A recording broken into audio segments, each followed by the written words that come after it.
All right. Well, good evening, everyone. It is my pleasure to welcome you to our program this evening. My name is Christy Weininger. I'm the Executive Director of the Rutherford B. Hayes Presidential Library and Museums. And we are so pleased to be working with the United States Mint on this program. Tonight, we are going to learn more about some objects in our collection that are tiny in size, but have really big stories associated with them. So we have a fascinating itinerary for our evening together tonight. First, we will hear from Jennifer Warren, who is with the United States Mint, and she's going to give an overview of the Mint's Presidential Medal Program.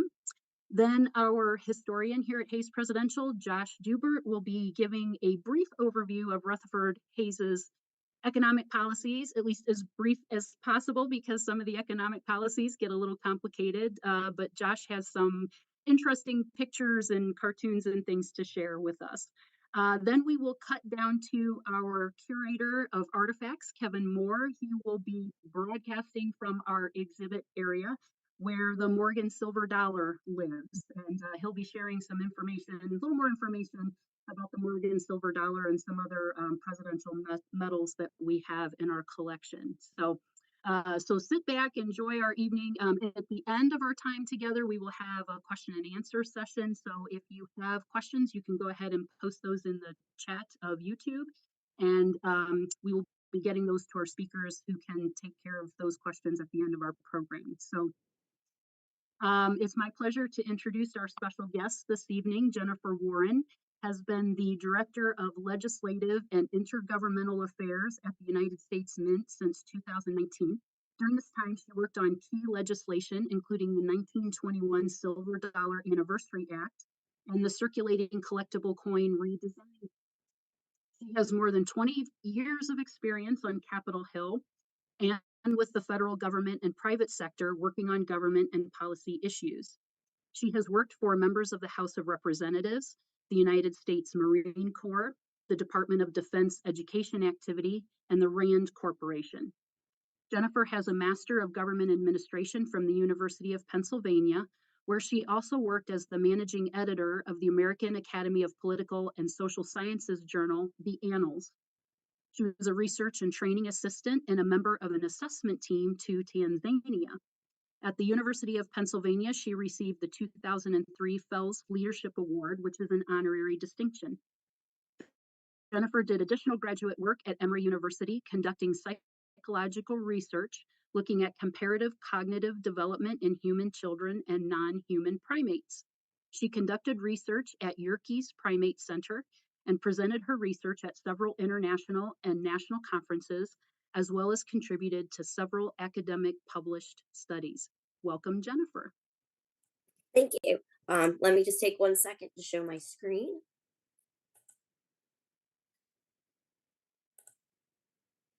Okay. Thank you. Good evening. First, I'd like to thank the Rutherford B. Hayes Presidential Library and Museum for inviting the Mint to participate in this wonderful talk this evening. I'm so happy to be able to join you.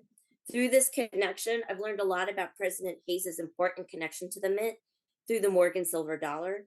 I was asked, though, to talk a little bit about the Presidential Medal Series, both in bronze and silver, as well as I wanted to take a few moments about the designer, George T. Morgan.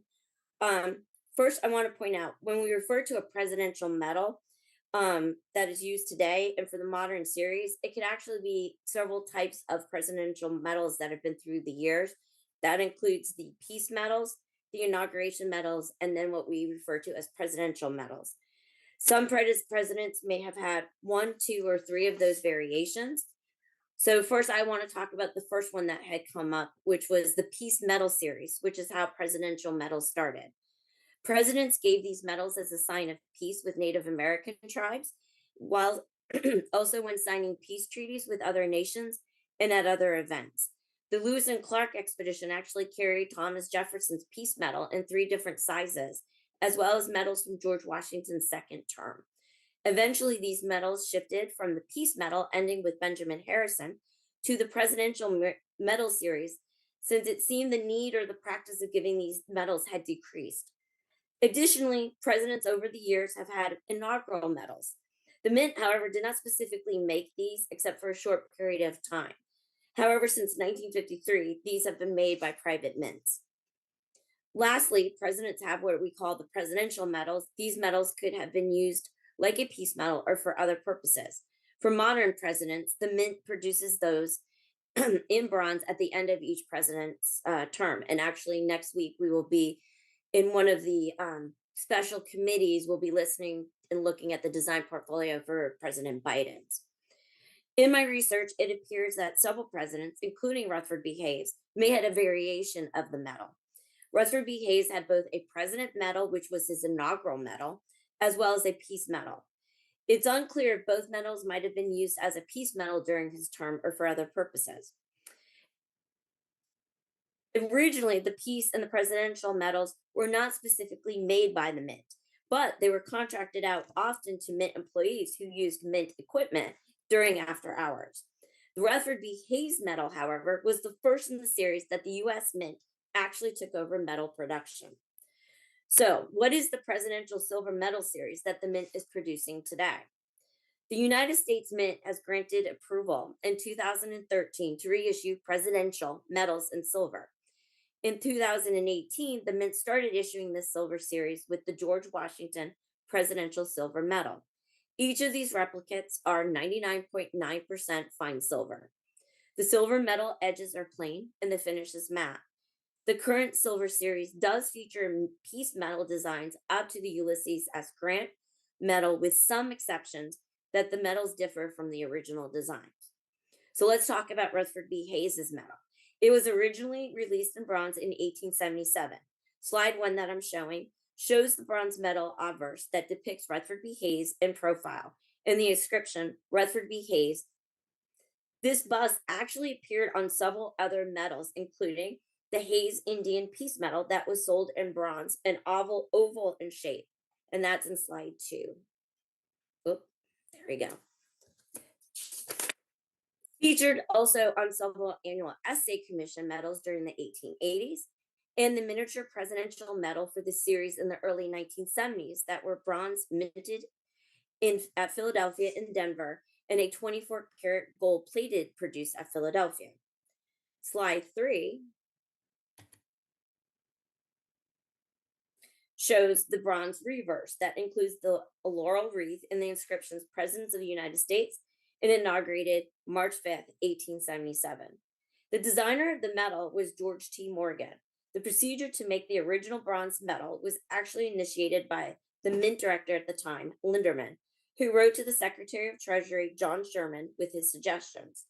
It's recorded that 2 dies were manufactured at Philadelphia for this medal, and 26 bronze medals were produced. Slide 4 and slide 5 show the current silver medal. The silver medal is 1 troy ounce of the 99.9% fine silver. The medal is 1.598 inches in diameter, and this medal was actually released in earlier this year in February. So what I think is interesting, and I wanted to take a second to talk about, is the designer, George Thomas Morgan. Morgan was born in Birmingham, England on November 24th, 1845. In England, he worked as a die engraver. He came to the United States and was originally hired at the United States Mint in 1876 as an assistant engraver under William Barber. So he really only came to the Mint shortly before he actually created this President Hayes medal. Eventually, Morgan became the 7th chief engraver of the United States Mint in February 1917. Morgan figured very prominently in the production of pattern coins and designed several varieties of 1877 half dollars, the 1879 schoolgirl dollar, the 1882 shield earrings coin. However, he is most famous for the Morgan silver dollar, as well as the never released $100 gold Union coin. Slide 6 is an actual photograph of George T. Morgan while he was sculpting. Shortly after coming on board at the Mint, I was actually asked by the then director, Dave Ryder, to work with several members of Congress in how we could celebrate the 100th anniversary of the end of the Morgan dollar and the commencement of the peace dollar in 2021. From several conversations with Representative Barr of Kentucky, Representative Cleaver of Missouri, and Representative Amedee of Nevada, the 1921 Silver Dollar Coin Anniversary Act was written. Public Law 116-286 was signed into law on January 5th, 2021. The language required the Secretary of the Treasury to honor the 100th anniversary of the completion of the coinage of the Morgan dollar that represented the country's westward expansion, industrial development in the 18th, sorry, in the 19th century, and the commencement of the peace dollar. The Morgan silver dollar was minted from 1878 to 1904, and then again in 1924. And it was minted at the Philadelphia Mint, the Denver Mint, the San Francisco Mint, and the former Carson City Mint and the former New Orleans Mint. The law allows for the coin to be issued as a numismatic coin. It's not meant for circulation, but it is still considered legal tender. The public law states that the weight is 26.73 grams with a diameter of 1.5 inches, and it should contain no less than 90% silver, and it has reeded edges. The public law also stated that the design should be renditions of the designs historically used. The Mint actually started releasing this recreation in 2021. The designs were recreated from historical assets such as coins, the dies, the high resolution images to capture the Morgan's original intent. In 2021, the Mint produced 5 versions to commemorate the historical mint facilities that made the original coin. The Philadelphia issued coins does not have a mint mark on it because it recognizes the historical absence of a Philadelphia mint mark. San Francisco has the S mint mark and Denver the D mark. Additionally, in 2021, the Philadelphia Mint also issued coins to recognize the former New Orleans Mint with an O privy mark and the former Carson City Mint with a CC privy mark. Slide 7 shows the 2024 Morgan obverse that depicts a portrait of Lady Liberty in profile with a cap, flora, and crown, infused with the word liberty adorning her head, while 13 stars and with the inscription E Pluribus Unum in 2024 encircles her. Slide 8 shows the 2024 Morgan reverse with a heraldic eagle with outstretched wings clasping arrows and an olive branch, accompanied by a wreath. The inscriptions on the reverse are United States of America, $1, and God We Trust. The coins are released in proof and uncirculated finish, and they are 99.99% silver, while the original Morgans that were circulated were 90% silver and 10% copper. I had no idea until starting to talk to the Hayes Presidential Library of the connection that President Hayes has to the first struck Morgan that's located at the museum. The designing of both the Morgan silver dollar and the Hayes Presidential Medal ties one of our famous engravers and one of our more popular coins to President Hayes. I look forward to hearing more in this talk about that connection. And then again, I thank the Rutherford B. Hayes Presidential Library and Museum for inviting the Mint to take part in tonight's event. Thank you.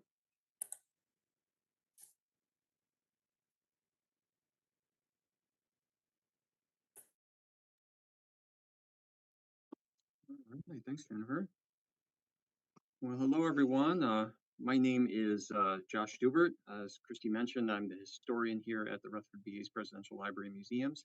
I'm usually studying a lot about Victorian culture, talking a lot about Victorian culture, but today I'm going to talk a little bit about Hayes's economic policies and share my screen here, a few slides to show you.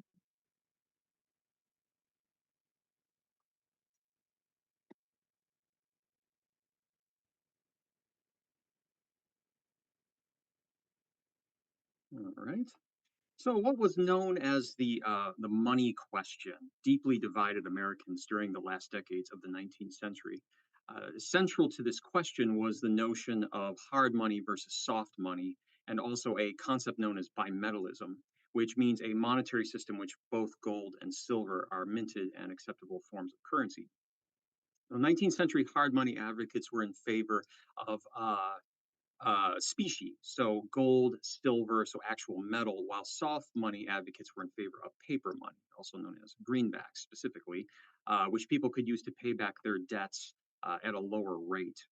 So the two primary issues that the money debate revolved around during the presidency of Rutherford B. Hayes were the coinage of silver and the resumption of specie payment.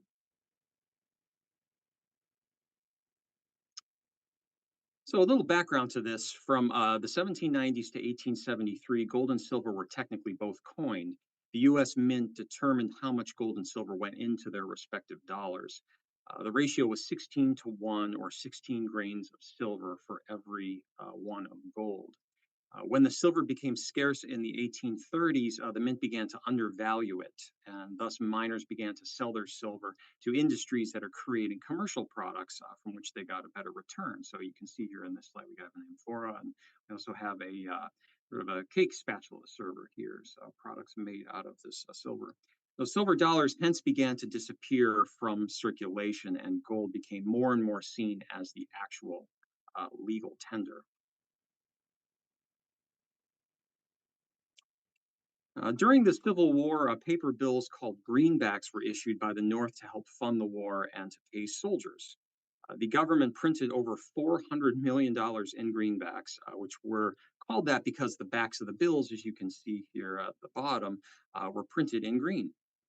The currency was issued only by credit from the US government, and thus greenbacks could not be exchanged for their equivalent in gold and silver coinage. So the term greenback really actually becomes like sort of a pejorative. Before 1862, banknotes themselves could be exchanged for their equivalent in gold and silver, but the Civil War just really puts a stop to this altogether. And not until the Species Resumption Act of 1875 did such an exchange come back into practice. This act called for the redemption of legal tender notes payable in full in the form of specie by January 1st, 1879. So before this, in 1873, a financial panic caused by the bankruptcy of Jay Cook's firm, which was heavily invested and overextended in railroads, forgive me here, set off a chain of subsequent railroad bankruptcies. 18,000 businesses closed and the unemployment rate skyrocketed to 14%. In 1873, Congress passed the Coinage Act, a law that officially abolished the coinage of silver dollars, so effectively demonetizing it.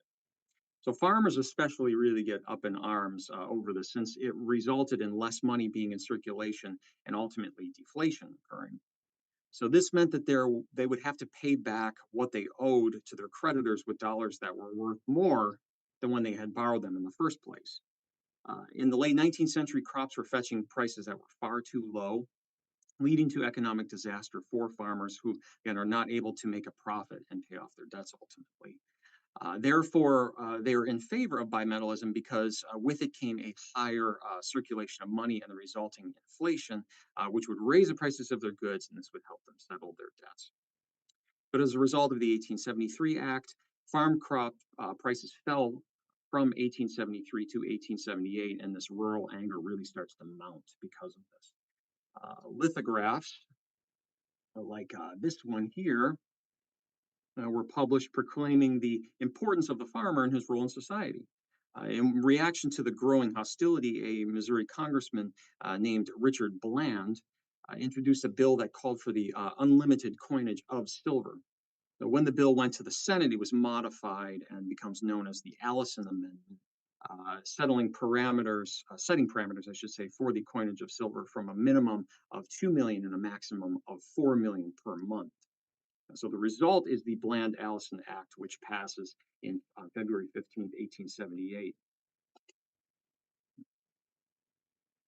Rutherford B. Hayes here was a proponent of a gold standard and the resumption of payment in the form of specie for greenbacks, which would, as sort of a built-in aim, get rid of greenbacks altogether. So there's a motive for this.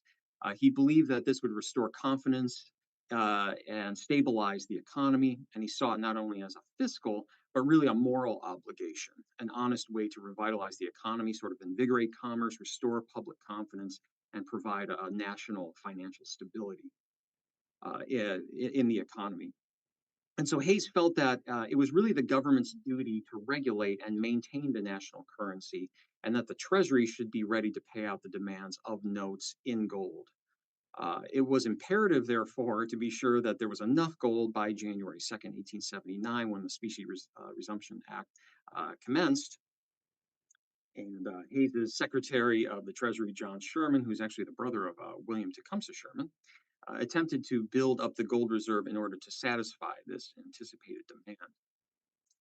As a senator, Sherman had aided Lincoln in financial efforts related to greenback currency during the Civil War. So he had a lot of experience in sort of compromising and settling these tricky financial matters that were going on at the time. He actually was someone that accepted the Bland-Allison Act, and he suggested to Hayes that he should not veto the bill because there's really no point, because Congress is going to override him anyway. Sherman, perhaps he's sort of attempting to position himself politically. He actually had ambitions for the 1880 Republican nomination for the presidency. Hayes, on the other hand, knowing he's only serving one term, can kind of take the high road here, and he's able to act as he saw conscionably fit on the issue of a single gold standard. So in the end, the 1875 Specie Resumption Act really helps to attract investors during a depressed economy, for they believe that the nation is rebuilding on this foundation of gold. Hayes had made it clear that he would veto any bill that came across his desk related to silver, stating in regard to the Bland bill in the House in particular that, quote, "It is now almost a certainty that a silver bill will pass in such a shape that I must withhold my signature," end quote.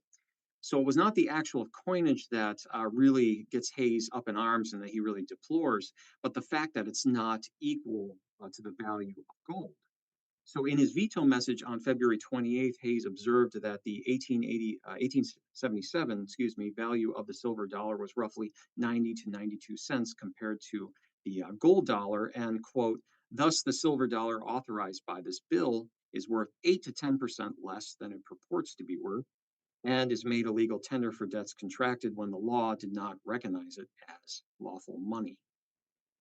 So the central issue here was that with silver, debts could be paid with money that was worth less than it had been when it was actually borrowed. So an exemplification of the maximum of bad money really pushes out good money. Hayes was of the simple belief that metal should be exchanged for in metal and no less. That makes sense. Quote, he said, "If the country is to be benefited by a silver coinage, it cannot be done by the issue of silver dollars of full value, which will defraud no man," quote. So furthermore, pumping silver into the economy caused inflation, which farmers are in favor of because it adds more money to the economy, as I mentioned. But it also diluted the national economic structure by devaluating the currency and made the U.S. actually weaker on the world stage. So economically, international powers were using less and less silver as a form of international exchange. Ultimately, the altered Bland bill, which becomes the Bland-Allison Act, was passed over President Hayes's veto and was the only bill to become law during his single term without his signature. However, Hayes resolved to limit the amount of coinage production to the low end of the 2 million. There's that 2 to 4 million that I mentioned. So he's trying to limit it to 2 million, while at the same time keeping silver's value equal to that of gold. So apropos of our discussion here today, it was actually the passing of the Bland-Allison Act and the large quantities of silver that enter the economy because of it that allowed for the creation of the Morgan silver dollars. However, despite the government's investment in silver and the hopes that it would really sort of augment the markets, trade did not improve and the value of the silver dollar continued to decline. It's actually the importation of more gold from overseas that helped crop prices improve and ultimately end the depression of the 1870s.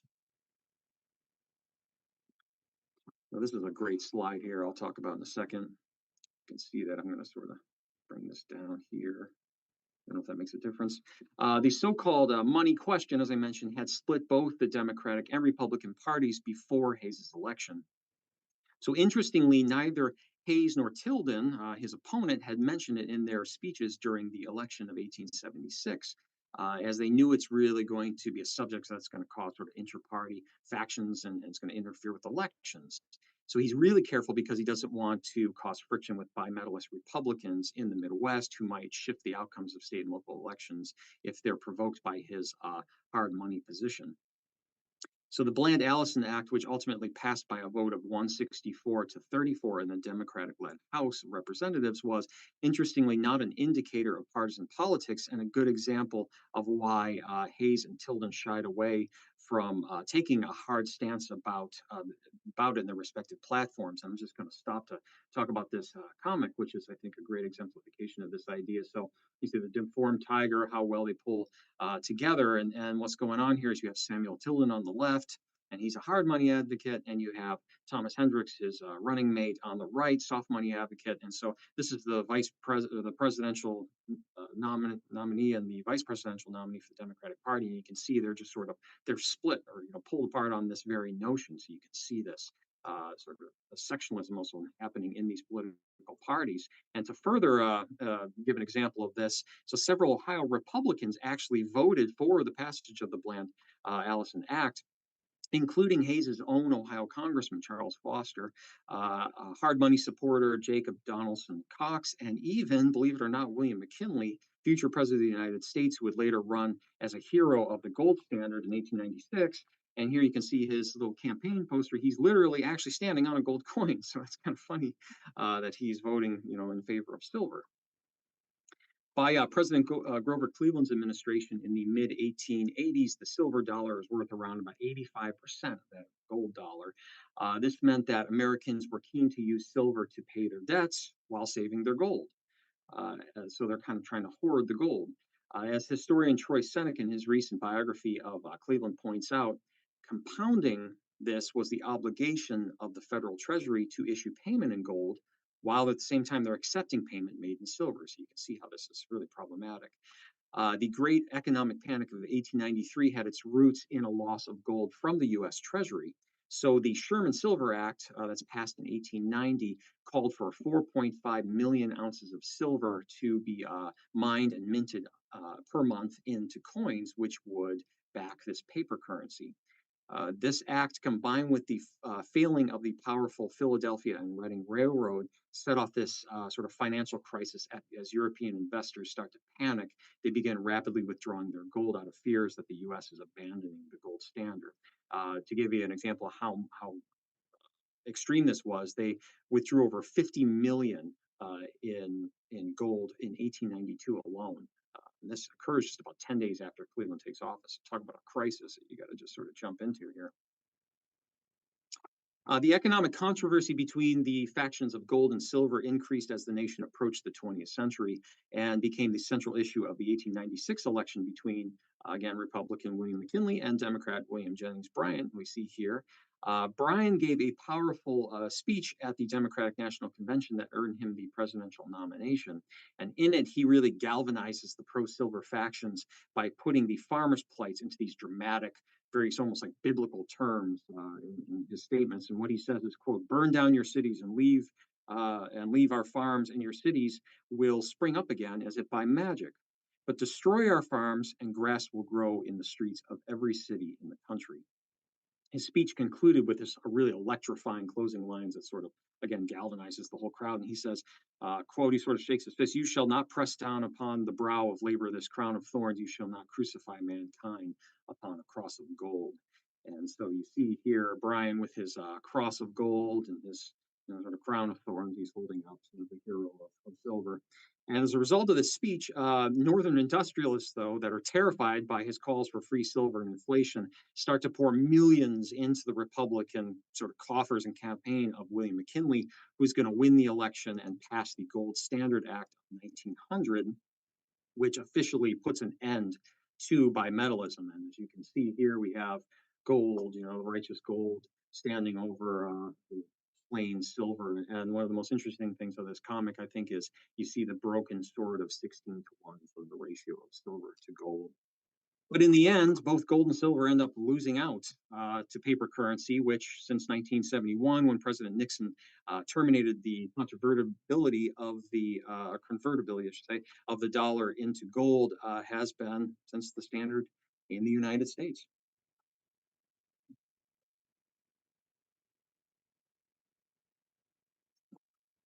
stop share here if I can get over to it.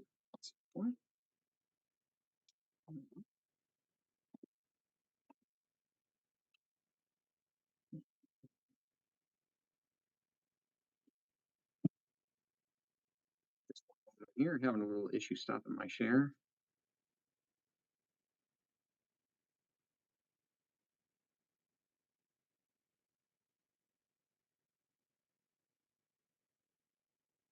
Oh, there we go. All right, sorry about the delay there.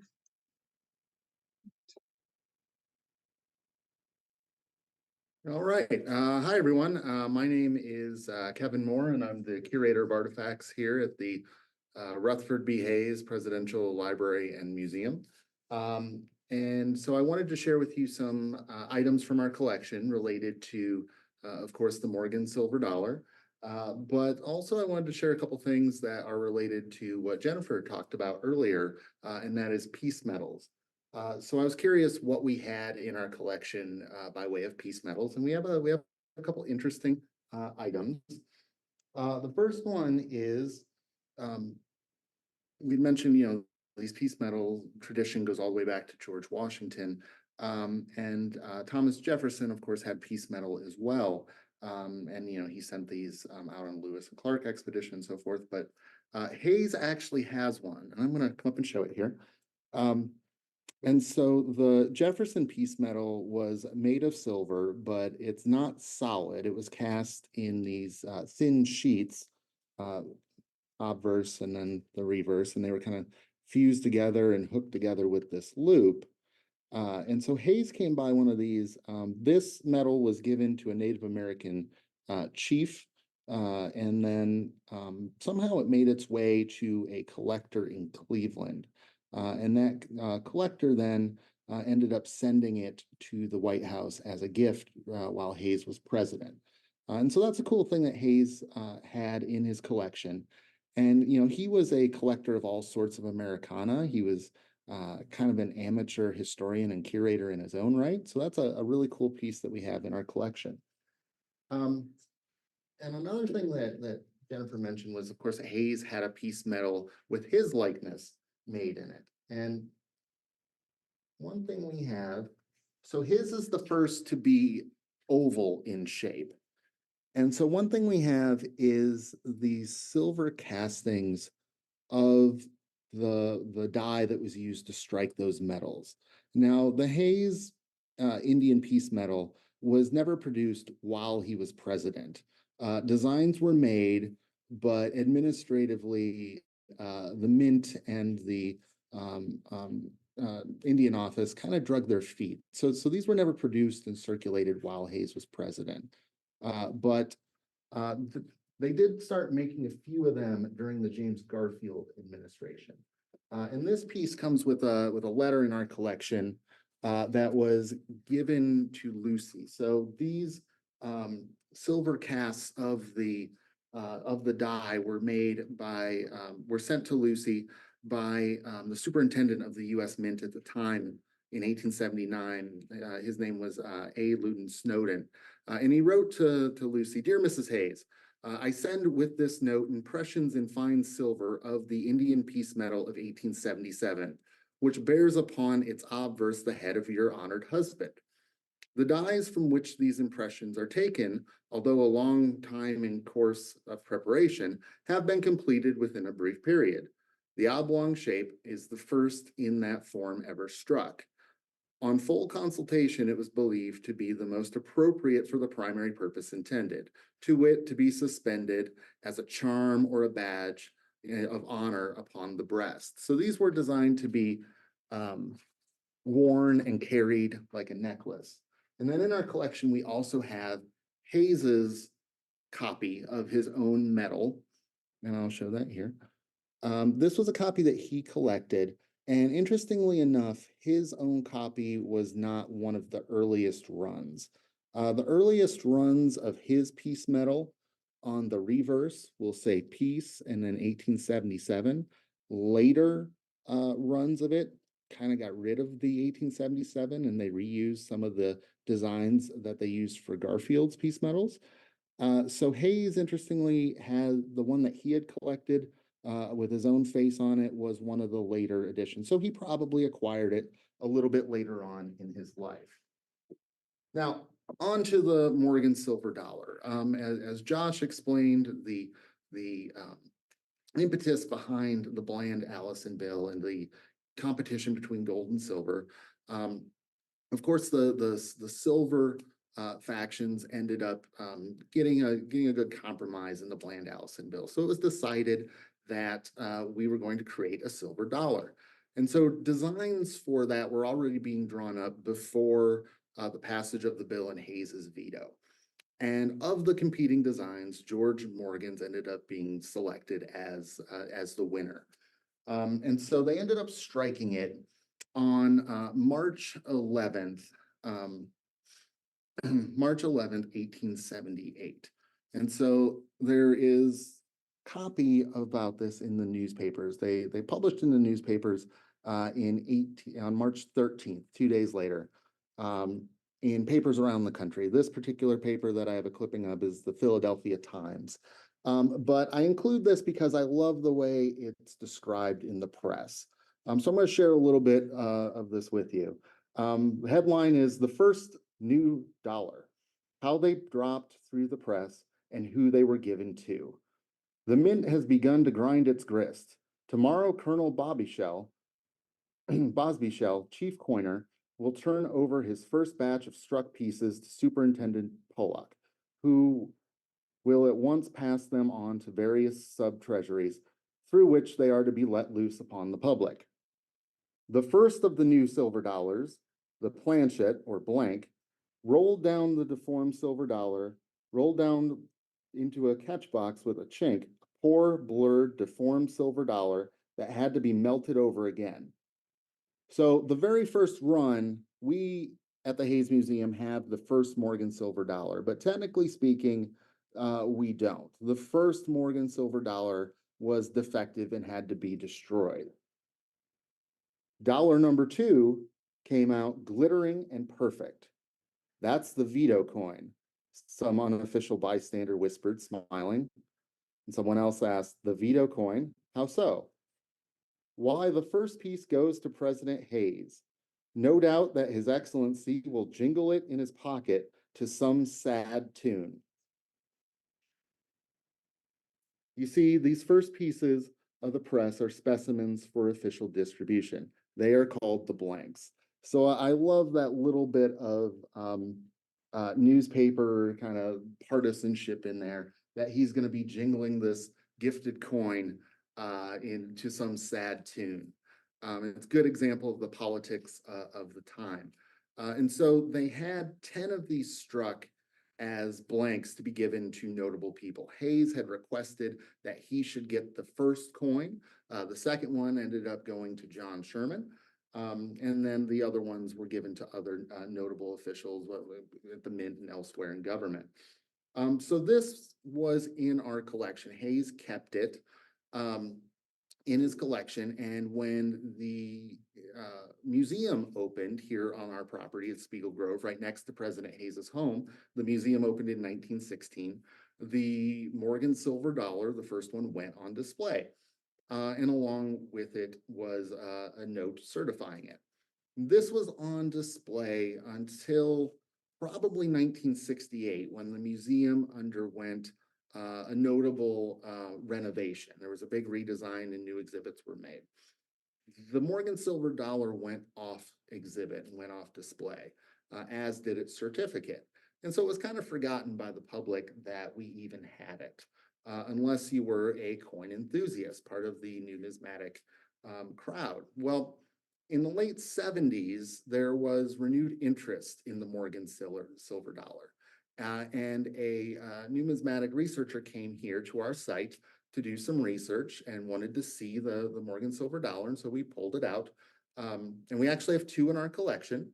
One is labeled as the first, and then the other one is labeled as a Morgan silver dollar that was produced on day 2. So not the second ever, but was produced sometime on day 2. And so there was some confusion on the part of the researcher whether or not this was in fact the original Morgan silver dollar. And so follow-up research was done the following year in 1980 by a numismatic researcher named Leroy Van Allen. Leroy Van Allen was a researcher who really pioneered a lot of research into Morgan silver dollars. Him and another coin researcher, his name was A. George Mallis, they developed a categorization system, a classification system for Morgan silver dollars. As these became more of a collector's item, people began to notice certain discrepancies between different Morgan silver dollars, and not just fluke errors or random mistakes. They noticed that certain silver dollars all have certain blemishes or certain characteristics. Scratch here, an extra bump here, slightly worn on the design over here. And what Van Allen and Mallis did is they created a classification system called the VAM system, and they started classifying all these defects, and they started numbering them, VAM1, VAM2, and so forth. And they published it in a book in 1976, and they really wrote the seminal book on how to identify your Morgan silver dollar if you're a coin collector. Well, Leroy Van Allen and another numismatic researcher named Pete Bishel came here in 1980 to do some research to try to authenticate our Morgan silver dollar. And so we pulled it out and they looked at it, and they had suspected that the original first Morgan silver dollar would have been using what they termed the VAM9 die. And so they examined it very closely, and they were able to confirm that it had all the characteristics that they were looking for, that this was very likely one of those first runs. But the first silver dollar wasn't the only one to be run on that particular die press, the VAM9. And what I'm holding here, by the way, is a copy of an article that they published in 1980 for Coin World magazine, describing the whole experience and how they did this. But the missing piece, the smoking gun that they were looking for, was they wanted that certificate of authenticity from the US Mint. What they were looking for was this. This is a letter to President Hayes from the chief coiner of the Mint. His last name is Bosby. And they had trouble finding it because when this was taken off display in the 1960s, this certificate, which was a letter to Hayes, was filed under correspondence under his last name, Bosby. And so no one had really put together where it would have been placed. And so previous researchers had looked under Linderman, they had looked under Treasury, they had looked under US Mint, they had looked under Pollock, all these different people to try to find where this certificate could have been.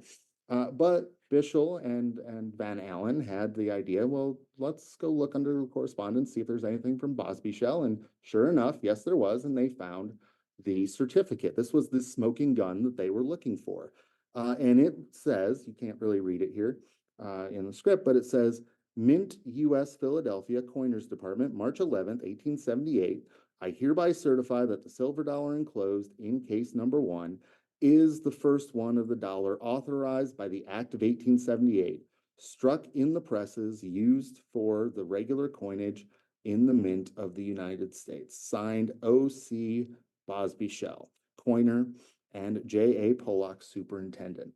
So this sealed the deal and confirmed both through the die analysis that they did, the materialistic analysis, and through written verification that our silver dollar is in fact the original Morgan silver dollar. Our coin was analyzed yet again in 2013 by VAM World magazine. They were doing an interesting study where they were looking at the evolution of VAM die.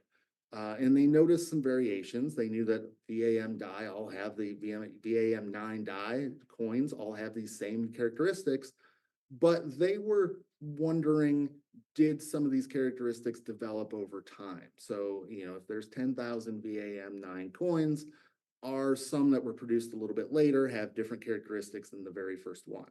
Well, there's no other better way to test that than to look at the very first one ever struck. And so they came here to do some analysis.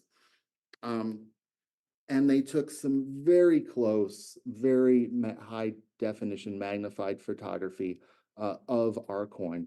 And they did, in fact, note that our particular coin is missing some of the telltale characteristics of a VAM9 die, which led them to theorize that initially the die was maybe a little bit cleaner, and some of these particular tells of the die developed later over the course of production, which is probably what led to eventually that die having to be scrapped and replaced. And one other thing of note for our particular die that is of interest, this is on the side that has the eagle on it. You'll notice the tail feathers. There are 8. 1, 2, 3, 4, 5, 6, 7, 8. That was Morgan's original design. He designed the eagle with 8 feathers in the tail, and that's actually incorrect. Previous coins had showed the eagle as with 7 feathers. The Audubon Society had a complaint that eagles actually have 7 feathers.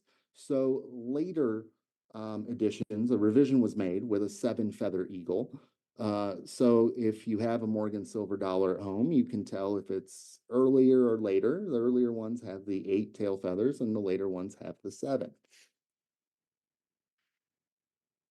And the last thing I'll show you here from our collection is, I mentioned we do have 2 of these in our collection. This is the other one that was produced from day 2 in our collection. This was determined to be a VAM 14-3 type die. So a little bit different run. And the mint produced thousands of these per day. They wore the dies out eventually and would have to make new ones to make more coins. And all told, something like 500 million of these coins were produced. And so they are fairly common, but there's certain kind of grades of rarity within them. But what I'm going to show you now is our silver dollar, which we have on display, which is the confirmed first Morgan silver dollar. If you ever want to visit the Rutherford B. Hayes Presidential Library and Museum here in Fremont, you can see it on display. So here it is. We're looking at the obverse of it. You see Lady Liberty there in profile. And that was Morgan's design, and he used a friend of his. Her name was Anna Willis Williams. He used her likeness to portray Lady Liberty. And gives it a second there to focus on it. And so we have it on display in this case, along with the certificate that's also on display. And it's an interesting object that, you know, if you're in the coin collecting world, if you're a numismatic enthusiast, this is, you know, kind of a pilgrimage site. People like to come and see it. But, you know, many in the general public, you know, they kind of go by it and they don't really recognize the significance of it. And so I'm going to show you the reverse of it as well. And it spins. But here you can see the eagle on the back, and apologize a little bit. It does kind of have a hard time focusing with the lighting. Gives you all the more reason to come by and visit us sometime.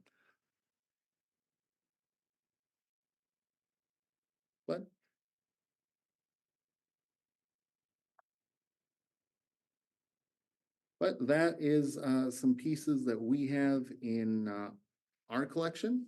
And so if anybody has any questions for me, Josh, or Jennifer, feel free to type them in the comments section. There is one question. I don't know who's the best about it. Someone said, curious about Morgan being a chief engraver at the U.S. Mint. Jennifer, maybe? I mean, he was the 7th one. Actually didn't do a whole lot of research on him being what he did during his engraving, just more on what he was more known for, but he was a chief engraver, the 7th one. When he designed the Morgan silver dollar, he was not. He was just an assistant at that time. Exactly. What kind of background, education skills, etc., does one need in order to become a chief engraver for the U.S. Mint? Well, I think it varies. I know our current chief engraver, Joe Mena, has classic training. He trained in Russia, and in the United States in Philadelphia. Um, he actually is a graphic. He does on the side. He has done also like comics, sculpting, and drawing. So um, he does more modern as well as very classical trained. So it can vary. A lot of them will have some kind of classic sculpting training um, that leads them to, as Joe was an engraver, just a regular engraver sculptor at the Mint, one of our artists, and then he was promoted to chief engraver. Um, and he just oversees the team. Most of them, we have two sort of groups. We have our sculptors are in house. We also have artists that uh, are in house as well.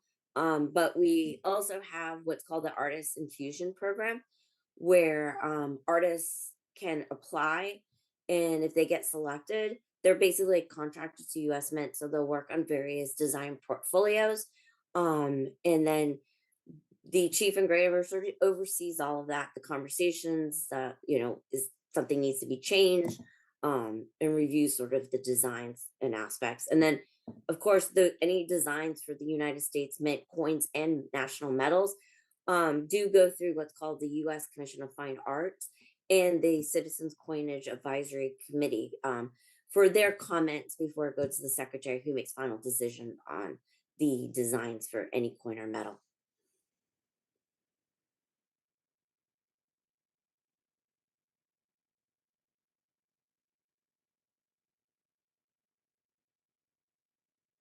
Does anyone else have any other questions?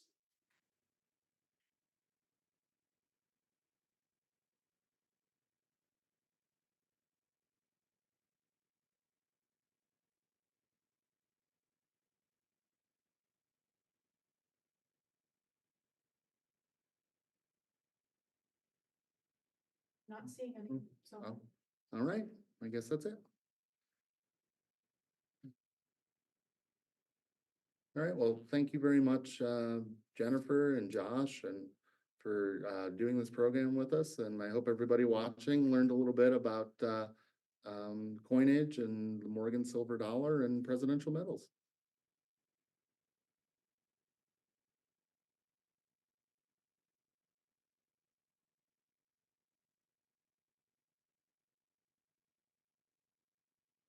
The recording has stopped.